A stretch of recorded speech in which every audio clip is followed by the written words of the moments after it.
মৰমৰ ছাত্ৰ-ছাত্ৰীসকল তোমালোকে ধৰিব পাৰিছানে আজি আমি কোনটো চেপ্টাৰ সম্পৰ্কে আলোচনা কৰিম হয় তোমালোকে ঠিকই ধৰিছা নৱম শ্ৰেণীৰ একাদশ অধ্যায় অৰ্থাৎ অংকন সম্পৰ্কে আমি আলোচনা কৰিব বিচাৰিছো আহাচোন অংকন সম্পৰ্কে শিকাৰ আগতে বা অংকনৰ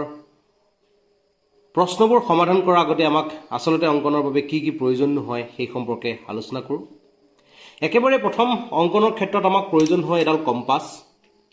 আৰু এডাল কম্পাছৰ লগত আমি যেহেতু কম্পাছৰ দ্বাৰা চাপবোৰ অংকন কৰোঁ গতিকে চাপবোৰ অংকনৰ ক্ষেত্ৰত ইয়াত এডাল পেন্সিলৰ প্ৰয়োজন যেহেতু মোৰ লগত পেন্সিল নাই গতিকে মই ইয়াত কলম এটা ফিটিং কৰিছোঁ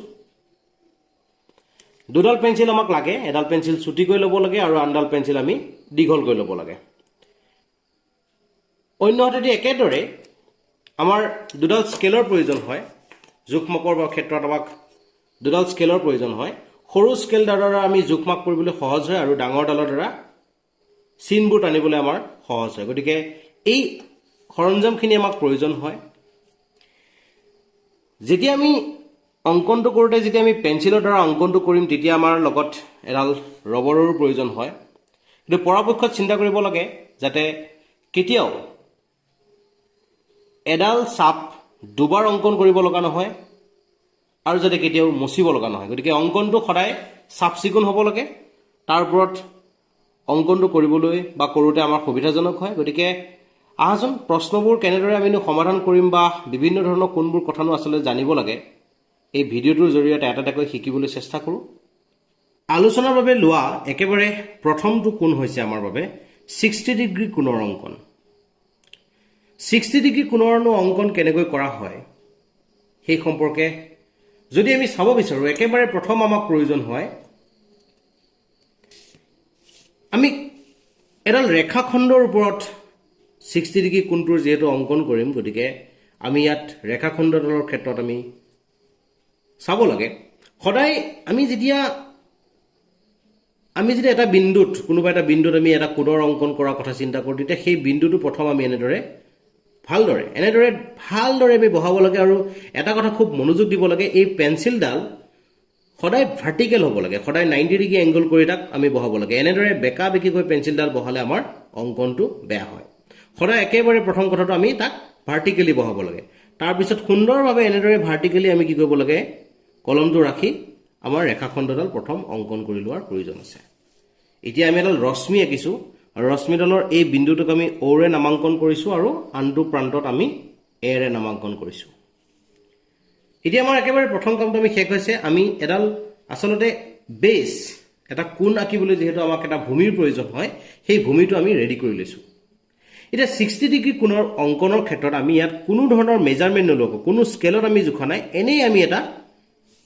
এনেই এটা ব্যাসাৰ্ধ লৈ পেলাই আমি এনেদৰে এটা ৰেডি কৰি লৈছোঁ কম্পাছডাল আৰু কম্পাছডাল আমি এই ও নামৰ বিন্দুটোত আমি যিহেতু এটা গাঁত বনাই ৰাখিছোঁ সেই গাঁতটোত আমি লাহেৰে বহাই দিব লাগে এতিয়া সি তাৰ পৰা কোনো কাৰণত লৰচৰ নকৰে এতিয়া খুব মনোযোগেৰে আমি আৰ্কডাল একেবাৰতে আঁকিবৰ কাৰণে চেষ্টা কৰিব লাগে একেবাৰতে আৰ্কডাল আমি এনেদৰে আঁকি দিব লাগে খুব সাৱধান হ'ব লাগে যিহেতু আমাৰ কলমটো একদম নতুন গতিকে এই ক্ষেত্ৰত অকণমান পাতলভাৱে তোমালোকে নিশ্চয় ধৰিব পাৰিছা আৰু যিমান পাতলভাৱে এনেদৰে দিব পাৰি সিমান ভাল কথা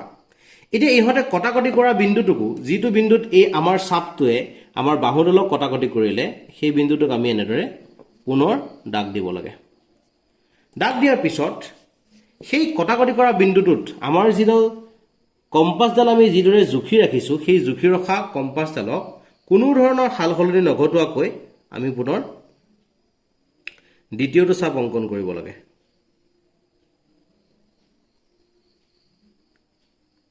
এই দ্বিতীয়টো চাপ আমি অংকন কৰিলোঁ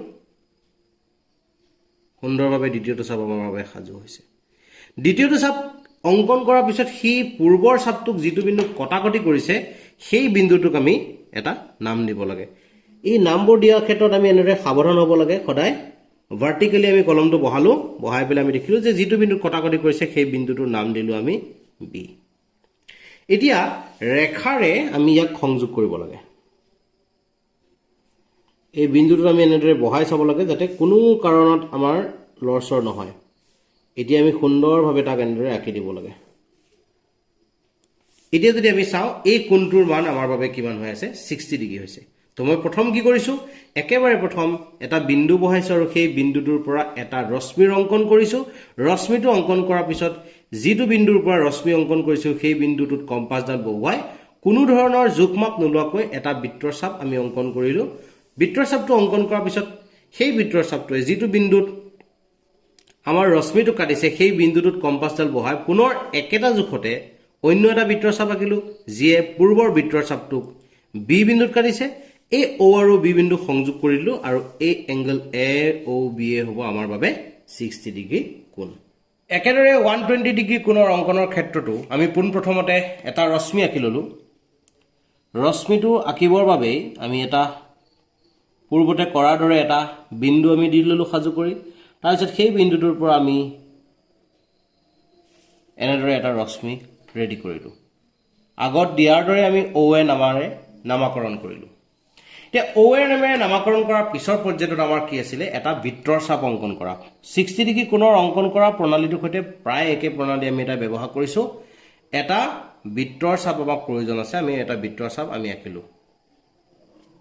মই আগতে কৈছো কলমটো নতুন হৈ থকাৰ বাবে অকনমান আৰ্কটো আগতে আমাৰ দেখিবলৈ পাতল হৈছে এতিয়া এটা কোণ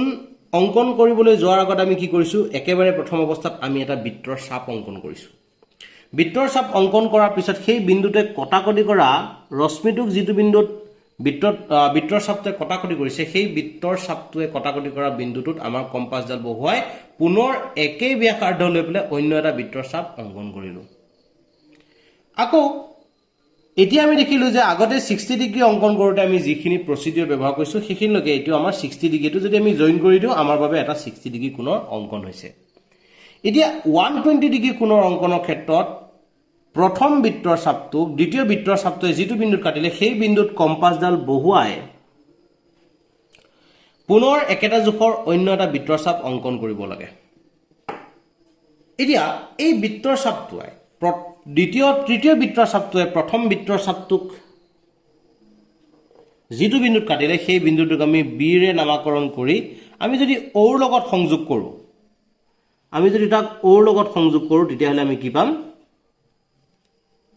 ওৰ লগত আমি সংযোগ কৰাৰ লগে লগে আমি পাই যাম আমাৰ বাবে এংগল এ ও বি যাৰ মানটো 120 ডিগ্ৰীৰ লগত সমান হ'ব এবাৰ আমি আহিলো 90 ডিগ্ৰী কোণৰ অংকন পূৰ্বৰ দৰেই আমি এটা ৰশ্মি আঁকি ললো ৰশ্মিটো অংকনৰ ক্ষেত্ৰত আমি একেবাৰে প্ৰথম কামটোই কৈছো যে আমাৰ এটা বিন্দু বহুৱালো আৰু সেই বিন্দুটোৰ পৰা আমি এটা ৰশ্মি সাজু কৰিলো এতিয়া ও এৰ এটাক আমি নামাকৰণ কৰিলো ও এ নামৰ ৰশ্মিটো পোৱাৰ পিছত এতিয়া আমাৰ আহিছে এটা বৃত্তৰ চাপৰ অংকন কৰা আমি কম্পাছডাল সুন্দৰভাৱে বহুৱাৰ পিছত আমি এটা বৃত্তৰ চাপৰ কথা চিন্তা কৰিছো আমি এনেদৰে এটা বৃত্তৰ চাপ আঁকিলো এটা বৃত্তৰ চাপ অংকন কৰাৰ পিছত 120 ডিগ্ৰী আকোতে আমি যেনে ধৰণৰ প্ৰচিডিউৰ ব্যৱহাৰ কৰিছিলো সেই একে ধৰণৰ প্ৰচিডিউৰ মই ইয়াত ব্যৱহাৰ কৰিবলৈ গৈ আছো এটা আমাৰ 120 ডিগ্ৰী সাজু হৈছে কি কৰিছো মই যে পোন প্ৰথমতে ও বিন্দু কেন্দ্ৰ হিচাপে লৈ এটা বৃত্তৰ চাপ আঁকিছো যিয়ে আমাৰ ও এ ৰেখাখণ্ডক ও এ ৰশ্মিক পি বিন্দু কাটিছে বুলি মই ধৰি লৈছো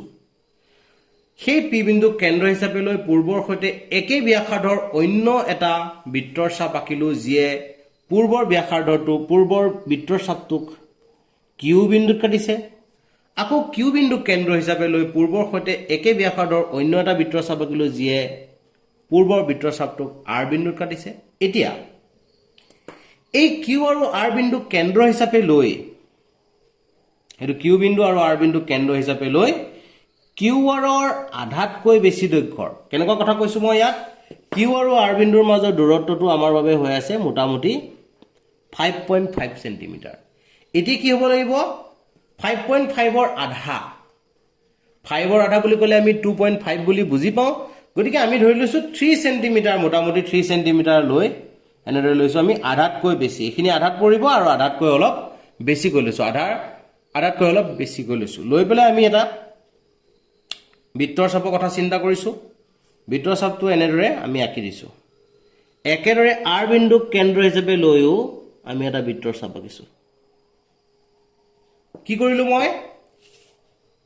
কিউ আৰু আৰ বিন্দু কেন্দ্ৰ হিচাপে লৈ দুটা বৃত্তৰ চাপ আঁকিছো বৃত্তৰ চাপ কিটা ক্ষেত্ৰত হিহঁতৰ ব্যাসাৰ্ধ কিমান কৈ লৈছো কিউ আৰৰ আধাতকৈ বেছি মোৰ দেন হাফতকৈ অলপ বেছিকৈ লৈ পেলাই আমি দুটা বৃত্তৰ চাপ আঁকিলো আৰু যে কটাকটি কৰা বিন্দুটোক আমি নাম দিছো বি এতিয়া এই ও আৰু বি বিন্দুক যদি আমি সংযোগ কৰো এটো ও বিন্দু বি বিন্দু আৰু আমাৰ যে ও বিন্দু এই ও আৰু বি বিন্দুক যদি আমি সংযোগ কৰো ৰেখাৰে তেতিয়া হলে আমি কিমান পাম এংগল এ ও বিৰ মানটো আমাৰ বাবে কিমান হ'ব 90 ডিগ্ৰী কোণৰ সৈতে সমান হ'ব এটো হৈছে 90 ডিগ্ৰী কোণৰ অঙ্কন কৰা নিয়ম দিয়া থকা এটা কোণৰ সৈতে সমান কোণৰ অঙ্কন আমাক এই প্ৰশ্নটোৰ ক্ষেত্ৰত আমাৰ প্ৰশ্ন কাকতখনত আমাৰ কোৱেশ্চন পেপাৰখনত এটা কোণ অঙ্কন কৰা থাকিব আৰু সেই কোণটোৰ সৈতে এটা সমান কোণৰ অঙ্কন কৰিবলৈ আমাক ক'ব এই প্ৰশ্নটো ক্লাছ 10 ৰ অঙ্কন চেপ্টাৰটোৰ ক্ষেত্ৰতো যথেষ্টভাৱে প্ৰয়োগ হ'ব ইয়াৰ গতিকে ইয়াক খুব বেছি ভালদৰে জনাটো বৰ প্ৰয়োজন কি কৈছো মই এই কোণটোৰ লগত কোনো ধৰণৰ কোণমান যন্ত্ৰৰ দ্বাৰা অৰ্থাৎ প্ৰট্ৰেক্টৰৰ দ্বাৰা জোখমাপ নোলোৱাকৈ কেৱল মাত্ৰ মই কম্পাছৰ সহায়ত কি কৰিব বিচাৰিছো এই কোণটোৰ সৈতে সমান কোণ এটা অঙ্কন কৰা কথা চিন্তা কৰিছো কেনেকৈ আঁকিম আহাচোন চাও একেবাৰে প্ৰথম কথাটো মই ইয়াত এটা বৃত্তৰ চাপ অকাৰ আগতে আমি এটা ৰশ্মি এটা কোণ আঁকিবৰ বাবে আমাক সদায় এটা ৰশ্মিৰ প্ৰয়োজন হয় সেই ৰশ্মিটো মই ইয়াত সাজু কৰি ললো পি কিউ মই এটা ৰশ্মি সাজু কৰিছো যাৰ নামটো আমি দিছো পি কিউ এতিয়া এই পি কিউ ৰশ্মিটো দিয়াৰ পিছত এইবাৰৰ প্ৰচিডিউৰটো আমাৰ হ'ব যে আমি যিটো কোণ আমাক দিয়া থাকিব সেই কোণটোৰ শীৰ্ষ বিন্দুটোত আমি এটা কম্পাছডাল বহাই পেলাই আমি কোনো ধৰণৰ জোখমাপ লোৱা নাই জাস্ট আমি এটা কি কৰিছো বৃত্তৰ চাপ অঙ্কন কৰিছো এনেদৰে বৃত্তৰ চাপ এটা অঙ্কন কৰা হ'ল এটা বৃত্তৰ চাপ অঙ্কন কৰাৰ পিছত একেটা জোখতে কোনো ধৰণৰ সালসলনি নঘটোৱাকৈ একেটা জোখতে পি বিন্দু কেন্দ্ৰ হিচাপে লৈ আন এটা বৃত্তৰ চাপ অঙ্কন কৰিলো এতিয়া আমাক দিয়া থকা কোণটোৰ ক্ষেত্ৰত আমাৰ বৃত্তৰ চাপটোৱে হিহঁতক যিকিটা বিন্দুত বাহুকিটা কাটিছে কোণটোৰ বাহুকিটাক যি বিন্দুত কাটিছে সেই বিন্দুত কটাকটি কৰা বিন্দুকিটা আমি উলিয়াই ললো প্ৰথম কটাকটি কৰা বিন্দুটো আমি এনেদৰে পোৱাৰ পিছত এনেদৰে পাইছো কটাকটি কৰা বিন্দুটো কিমান ডাঙৰ কিন্তু কিমান বহল কম্পাছডাল সিমান বহলকৈ আমি লৈছো যে আমাৰ কটাকটি কৰা বিন্দুকিটা যিমান দূৰত্বত আছে সিমান দূৰত্বত আমি কম্পাছডাল ললো লোৱাৰ পিছত আমি নতুনকৈ আঁকি থোৱা বৃত্তৰ চাপটোৰ ক্ষেত্ৰত আমাৰ বাহুডালক কটাকটি কৰা বিন্দুটোত বহাই লৈ আমি কম্পাছডালেৰে একেটা জোখত এটা আৰ্ক আঁকিলো অকাৰ পিছত সেই কটাকটি কৰা বিন্দুটোক আমি এনেদৰে দাগ দিলো দাগ দিয়াৰ পিছত আমি তাক লাহেকৈ যদি আমি সংযোগ কৰি দিওঁ পি বিন্দুৰ লগত এইটোৱে হ'ব আমাৰ পি কিউ আৰ এই angle P Q P R নামৰ যিটো এংগল আমি পালো এই সেই এংগলটো আমাৰ এ ও বি কোণৰ লগত সমান হ'ব কোনোবা এডাল ৰেখাখণ্ডৰ ক্ষেত্ৰত সেই ৰেখাখণ্ডডালৰ লম্ব সমদ্বিখণ্ডকনো আমি কেনেকৈ আঁকিম অঙ্কন কৰাৰ নিয়মটোৰ বিষয় আমি যদি চাও একেবাৰে প্ৰথম প্ৰয়োজন আছে আমাক এডাল ৰেখাখণ্ড আমি এডাল ৰেখাখণ্ড আমাৰ বাবে সাজু কৰিলো যিকোনো দুটা বিন্দু আমি এনেদৰে লৈছো কোনো ধৰণৰ জোখমাপ নোলোৱাকৈ মই দুটা বিন্দু লৈছো এই বিন্দু দুটাৰ নাম অৰ্থাৎ ৰেখাখণ্ডডালৰ নাম মই ধৰি লৈছো এ বি এতিয়া এই এ বি নামৰ ৰেখাখণ্ডডালৰ ওপৰত মই কি কৰিব বিচাৰিছো এডাল লম্ব সমদ্বিখণ্ডক এনেকুৱা এডাল ৰেখা আঁকিব বিচাৰিছো এ বিৰ বাবে যিডাল ৰেখা এ বিৰ ওপৰত লম্বও হৈ থাকিব অৰ্থাৎ 90 ডিগ্ৰী কোণো কৰি থাকিব আৰু এই এ বি নামৰ ৰেখাখণ্ডক সমানে দুটা ভাগত ভাগ কৰিব লাগিব এতিয়া আমাৰ টাৰ্গেটটো হ'ব কেনেদৰেনো আমি আচলতে তাক কৰিব পাৰো আমাৰ প্ৰচিডিউৰটো হ'ব এনেকুৱা গতিকে ইয়াৰ বাবে একেবাৰে প্ৰথম কথাটোত আমি কি কৰিলো আমাৰ কম্পাছডাল এ বি ৰেখাখণ্ডৰ যিকোনো এটা শীৰ্ষবিন্দুত আমি এনেদৰে বহাই ললো এটা বিন্দুত প্ৰান্ত বিন্দুত তাক বহাই লোৱাৰ পিছত কি কৰিব লাগিব আমি ইয়াৰ এ বিৰ আধাতকৈ বেছি কথাটো খুব মনোযোগেৰে চোৱাটো প্ৰয়োজন এ বিডালৰ আধাটো যিমান হ'ব তাতকৈ অলপ আইডিয়া কৰি অলপ বেছিকৈ আমি দি ললো আধাতকৈ অলপ বেছিকৈ দিলো দি আমি এটা বৃত্তৰ চাপ এ বিৰ ওপৰৰ ফালে আৰু এটা বৃত্তৰ চাপ এ বিৰ তলৰ ফালে অংকন কৰিলোঁ একেদৰে বি বিন্দু কেন্দ্ৰ হিচাপে লৈ সেই একেই ব্যাসাৰ্ধৰ বৃত্তৰ চাপ দুটা এবাৰ ওপৰৰ ফালে এবাৰ তলৰ ফালে এনেদৰে আঁকিব লাগিব মনোযোগেৰে যে পূৰ্বৰ বৃত্তৰ চাপকেইটাক সি নতুনকৈ অঁকা বৃত্তৰ চাপকেইটাক কটাকটি কৰে এতিয়া এই কটাকটি কৰা বিন্দুকেইটাক যদি আমি চিনাক্তকৰণ কৰোঁ আমি যদি সিহঁতক নাম দিওঁ মই ধৰি লৈছোঁ ইয়াৰ নামটো পি আৰু তলত কটাকটি কৰা বিন্দুটোৰ নাম দিছোঁ মই কিউ তেতিয়াহ'লে এই পি আৰু কিউ নামৰ ৰেখাখণ্ডডাল যদি মই সংযোগ কৰোঁ ৰেখাখণ্ডডাল যদি মই এনেদৰে বহাই সংযোগ কৰোঁ তেতিয়াহ'লে মই কি পাই আছোঁ আমাৰ লম্ব সমদ্বিখণ্ডকডাল পাই আছোঁ অৰ্থাৎ ইয়াত আমি যদি কওঁ যে আমাৰ যিডাল পি কিউ নামৰ ৰেখাখণ্ড আমি অংকন কৰিলোঁ সেই পি কিউ নামৰ ৰেখাখণ্ডডালে এ বি নামৰ ৰেখাখণ্ডডালক অ' বিন্দুত কাটিছে অৰ্থাৎ এ অ' ইকুৱেল টু বি অ' অৰ্থাৎ সমদ্বিখণ্ডিত কৰিছে আৰু দ্বিতীয়তে কি হ'ব লাগিব পি কিউ নামৰ ৰেখাডাল এ বি নামৰ ৰেখাখণ্ডডালৰ ওপৰত 90 ডিগ্ৰী কোণো গঠন কৰিছে এইটো হৈছে আমাৰ লম্ব সমদ্বিখণ্ডকৰ অংকন কোণৰ সমদ্বিখণ্ডকৰ অংকন কনষ্ট্ৰাকশ্যন অফ এংগল বাইসেক্টৰ এটা কোণ যদি আমাক দিয়া থাকে সেই কোণটো কেনেদৰে আমি সমানে দুটা ভাগত ভাগ কৰিম যেনেকৈ এইটো যদি আমাৰ 60 ডিগ্ৰী কোণ হয় তেনেহ'লে কেনেদৰে আমি ইয়াক সমানে দুটা ভাগত ভাগ কৰিম অৰ্থাৎ দুটা এনেকুৱা কোণলৈ ভাগ কৰিম যে এটা এটা কোণৰ মান 30 ডিগ্ৰী হয় বা 50 ডিগ্ৰী কোণ এটাৰ ক্ষেত্ৰত 25 ডিগ্ৰী হয় তেনেধৰণৰ কোণ এটা অংকন কৰা প্ৰচিডিউৰটো কেনেকুৱা হ'ব সেই সম্পৰ্কে যদি আমি চাওঁ আমাক দিয়া থকা কোণটোৰ ক্ষেত্ৰত কি কৰিব লাগিব আমি তাৰ যিটো শীৰ্ষবিন্দু হ'ব শীৰ্ষবিন্দুত আমাৰ কম্পাছডাল বহাই লৈ কোনো ধৰণৰ মেজাৰমেণ্ট নোলোৱাকৈ আমি এটা বৃত্তৰ চাপ এনেদৰে অংকন কৰাৰ প্ৰয়োজন এটা বৃত্তৰ চাপ আঁকিলোঁ এতিয়া এই বৃত্তৰ চাপটোৱে আমাৰ বাহু দুডালক কটাকটি কৰা বিন্দুটোক এটাক নাম দিলোঁ পি আনটোক নাম দিলোঁ কিউ আৰু সিহঁতক কটাকটি কৰা বিন্দুটোত আমি সুন্দৰভাৱে ধৰিব পৰা কৰি দিলোঁ এতিয়া আমি কি পালোঁ যে আমাৰ এটা বৃত্তৰ চাপ আঁকিলোঁ কোনো ধৰণৰ মেজাৰমেণ্ট নোলোৱাকৈ আমি এটা বৃত্তৰ চাপ আঁকিলোঁ যিটো বৃত্তৰ চাপে আমাৰ বাহু দুডালক পি আৰু কিউ নামৰ দুটা বিন্দুত কটাকটি কৰিছে এতিয়া এই পি বিন্দু কেন্দ্ৰ হিচাপে লৈ আমি এই পি কিউৰ আধাতকৈ বেছি পি কিউ বুলি ক'লে আমাৰ এডাল পি কিউৰ আধাতকৈ অলপ বেছি এইখিনিলৈকে আমি যদি চাওঁ আধা হ'ব আধাতকৈ অলপ বেছি লৈ পেলাই আমি কি কৰিছোঁ এনেদৰে এটা বৃত্তৰ চাপ আঁকিছোঁ একেদৰে কিউ বিন্দু কেন্দ্ৰ হিচাপে লৈ অন্য এটা বৃত্তৰ চাপ আঁকিছোঁ ইয়াতে কি কৰিছোঁ মই বৃত্তৰ চাপটো যেতিয়া আঁকিছোঁ বৃত্তৰ চাপটো এটা নিয়মৰ মাজত আঁকিছোঁ সেই নিয়মটো হৈছে কি যে পি আৰু কিউ বিন্দু সংযোগ কৰা যিডাল ৰেখাখণ্ড হ'ব ৰেখাখণ্ডডালৰ আধাতকৈ বেছি লৈছোঁ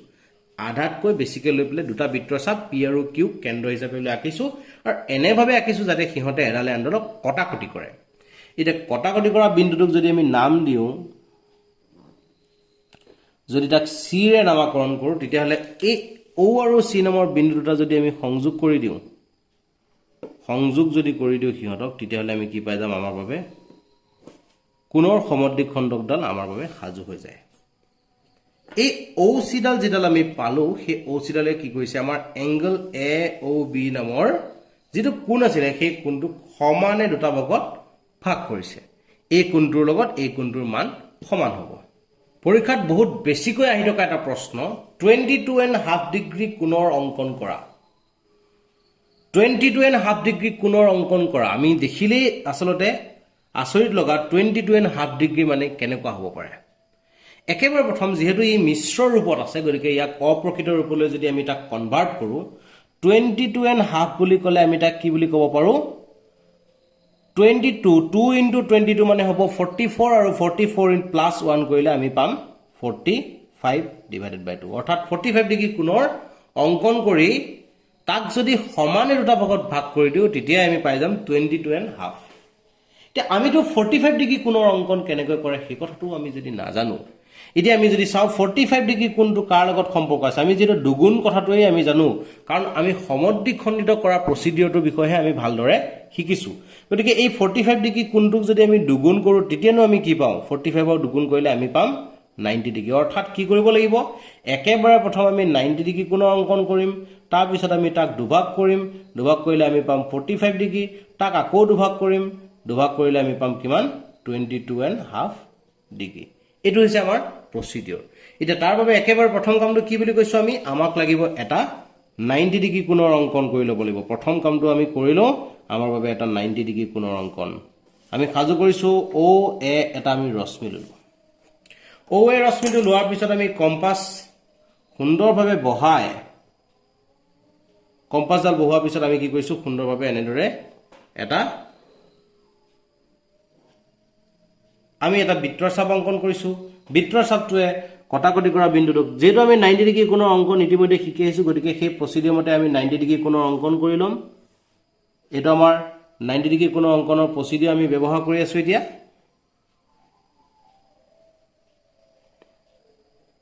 আমাৰ বাবে 90 ডিগ্ৰী কিন্তু সাজু হৈ পৰিছে এটা আমাৰ 90 ডিগ্ৰী কোণ 90 ডিগ্ৰী কোণ আমাৰ বাবে ৰেডি ইতে এই 90 ডিগ্ৰী কোণটোক আমি কি কৰিব লাগিব 90 ডিগ্ৰী কোণক দুভাগ কৰিব লাগিব অৰ্থাৎ বাইসেক্ট কৰিব লাগিব সমদ্বিখণ্ডিত কৰিব লাগিব সমদ্বিখণ্ডিত কৰা প্ৰসিডিউৰটো আমি জানো এনেদৰে ইয়াত লৈ ইয়াৰ পৰা এই কোণটোক যি কোণকে সমদ্বিখণ্ডিত কৰিব লগা নহওক কিয় সেই কোণটো বৃত্তৰ চাপটোৱে কটাকটি কৰা বিন্দু দুটাৰ আধাতকৈ বেছি আমি ল'ব লাগে গতিকে আধাতকৈ বেছি আমি এনেদৰে ললো লৈ আমি ইয়াত এটা বৃত্তৰ চাপ অংকন কৰিছো এনেদৰে একেদৰে ইয়াত কটা বিন্দু দুটো আমি লৈ এটা বৃত্তৰ চাপ অংকন কৰিছো এই বৃত্তৰ চাপ দুটাই কটাকটি কৰা বিন্দুটোক আমি এনেদৰে নামকৰণ কৰিছো আৰু তাক আমি লাহেকৈ জইন কৰিছো এটা আমি পালো আমাৰ বাবে 45 ডিগ্ৰী কোণ 45 ডিগ্ৰী কোণ আমাৰ বাবে সাজু হৈছে কিন্তু আমাক এতিয়া 45 ডিগ্ৰী কোণৰ প্ৰয়োজন আমাক কি কোণৰ প্ৰয়োজন আছে 45 ৰো আধা লাগে গতিকে আমি পুনৰ এই 45 ডিগ্ৰী এংগলটোক দুভাগত ভাগ কৰিম তাৰ বাবে আমি কি কৰিলো কটাকটি কৰা বিন্দুকিটা আমাৰ বাবে ৰেডি হৈ আছে আধাতকৈ বেছি এখিনি আমাৰ ফুল হৈ আছে তাৰ আধাতকৈ বেছি বুলি ক'লে আধা আধাতকৈ আমি যদি বেছি ল'ব বিচাৰো লৈ পেলাই আমি পুনৰ এনেদৰে এটা বৃত্তৰ চাপ অংকন কৰিলো ইয়াত খালি এটা কথা খুব সাৱধান যে কম্পাসডাল যাতে লৰচৰ নহয় আমি যি দুটা বিন্দুত কটাকটি কৰিছিল সেই বিন্দু দুটা কেন্দ্ৰ হিচাপে লৈ দুটা বৃত্তৰ চাপ অংকন কৰিছো বৃত্তৰ চাপটোৰ ক্ষেত্ৰত তাৰ ব্যাসাৰ্ধ আমি এনেদৰে লৈছো যে সেই বিন্দু দুটাৰ সংযোগী ৰেখাখণ্ডডালৰ আধাতকৈ বেছি লৈ পেলাই আমি দুটা বৃত্তৰ চাপ আঁকিছো আৰু বৃত্তৰ চাপ দুটা এটা এণ্ডক পৰস্পৰ কটাকটি কৰাকৈ আঁকিছো অকাৰ পিছত এতিয়া যদি আমি হিহঁতক সংযোগ কৰো এই কোণটো এ ও বি নামৰ যেটো কোণ পালো সেই কোণটোৰ মান হ'ব আমাৰ বাবে 22.5 ডিগ্ৰী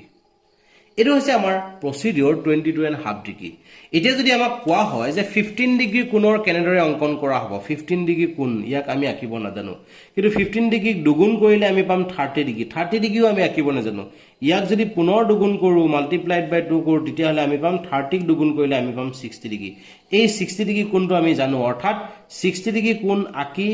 তাক আমি সমানে দুটা ভাগত ভাগ কৰিলে আমি পাম 30 ডিগ্ৰী পুনৰ যদি তাক আমি সমানে দুটা ভাগত ভাগ কৰো তেতিয়া পাম আমি কিমান 30 আধা আমি পাম 15 ডিগ্ৰী অৰ্থাৎ 15 ডিগ্ৰী আঁকিবৰ কাৰণে এই প্ৰসিডিউৰ কিটা আমি অৱলম্বন কৰিম এনে ধৰণে যিকোনো ধৰণৰ কোণ আমাক দিব পাৰে আমি সেই কোণবোৰ অংকন কৰাৰ প্ৰসিডিউৰটো এনে ধৰে হ'ব আমাক যদি কোৱা হয় এটা 75 ডিগ্ৰী কোণৰ অংকন কৰা তেতিয়া হলে আমি কি বুজিব লাগিব 75 ডিগ্ৰী ই কাৰ কম্বিনেশন প্ৰথম কথাত আমি শিকিছো যে ইয়াক দুগুণ কৰি চাব লাগে 75 ক দুগুণ কৰিলে আমি পাম কিমান 150 ডিগ্ৰী এই 150 ডিগ্ৰীও কিন্তু আমি আঁকিব নোৱাৰো এই এনে ধৰণে যেতিয়া আমি আঁকিব নোৱাৰো 150 ডিগ্ৰীক দুগুণ কৰিলে আমি কিমান পাম 200 150 ক আমি কইলে 300 পাম 300 ডিগ্ৰী কোণৰ ক্ষেত্ৰটো অংকনৰ ক্ষেত্ৰটো আমি তেনেকুৱা কোনো প্ৰসিডিউৰ শিকা নাই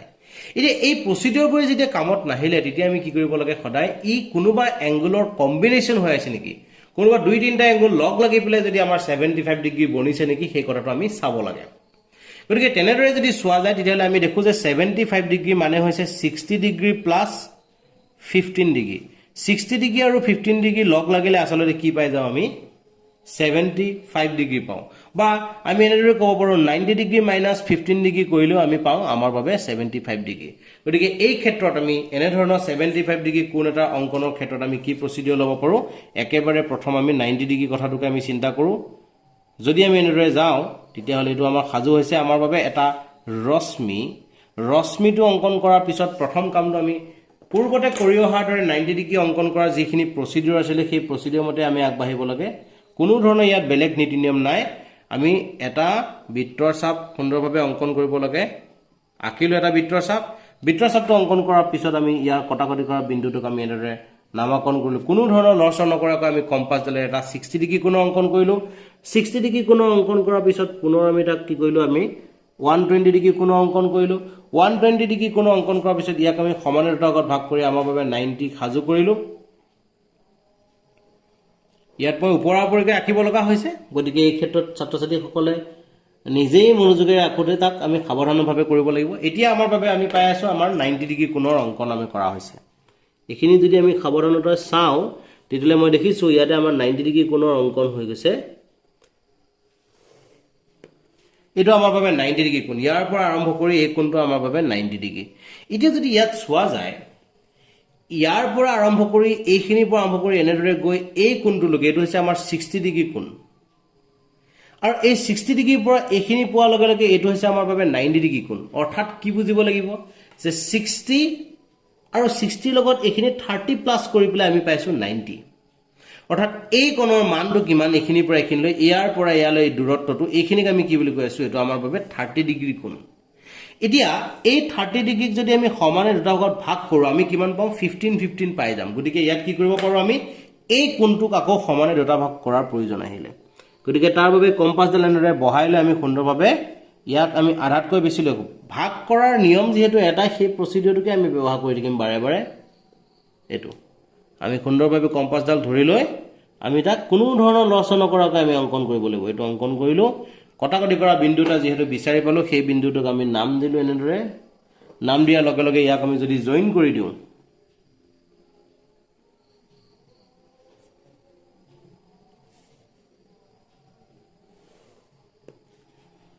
জয়েন কৰিলো এতিয়া যদি আমি চাও ইয়াৰ পৰা ইয়ালৈ আৰম্ভ কৰি 60 ডিগ্ৰী আৰু এইকণ হৈছে আমাৰ বাবে 15 ডিগ্ৰী গতিকে আমি কিমান পালো 60 + 15 টো আমি পালো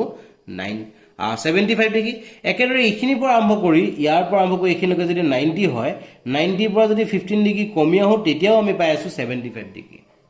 এইখিনি আমাৰ প্ৰসিডিউৰটো হৈছে 75 ডিগ্ৰী কোণৰ অংকন কৰা এতিয়া যদি আমাক একেটা প্ৰশ্ন যদি আমাক 105 ডিগ্ৰী বুলি যদি দিলেহেঁতেন তেতিয়াহলে আমি ইয়াক এনেদৰে ক'লোহেঁতেন